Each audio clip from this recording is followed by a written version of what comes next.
ఇంకొన్ని మినపప్పు తీసుకున్నాం.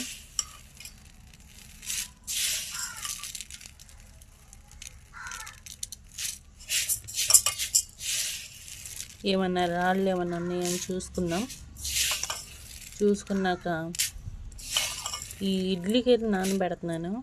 రోజు టిఫిన్ కింద. యాసకాలం దోశలు అయితే బాగోవు, బాగుంటాయి కానీ వేడి కదా ఎండాకాలం, అందుకని దోశలకి అనుకోకుండా ఇడ్లీకి నానబెడుతున్నాను.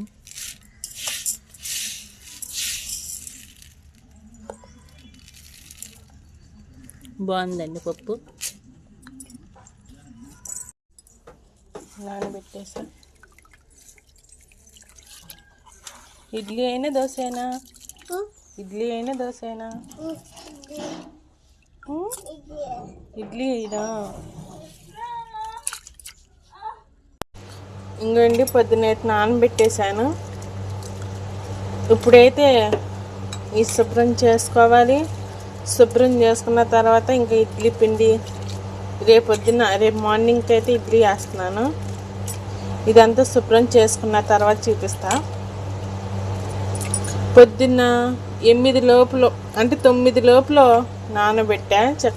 ఎంత బాగా నానితే అంత తొందరగా పొట్టు కూడా వచ్చేది దీనికున్న పొట్టు.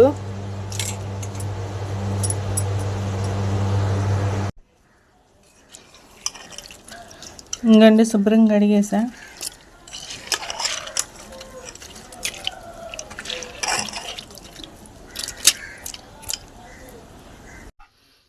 ఇంకండి ఇడ్లీ పిండి అయితే నానబెట్టాను.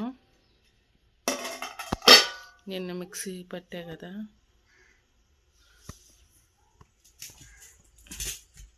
దీంట్లో సాల్ట్ వేసుకుని కలుపుకుందాం.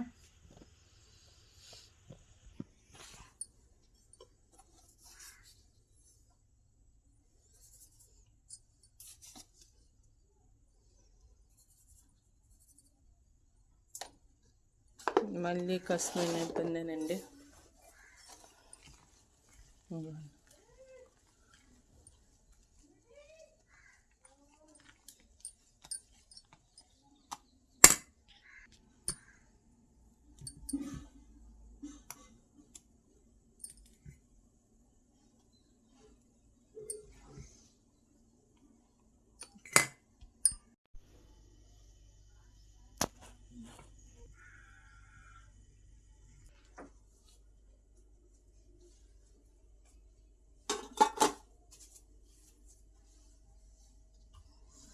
ఇంకా ఇడ్లీ వేసాక ఇడ్లీ ఉడికాక ఎలా ఉడికిందో మీకు చూపిస్తా.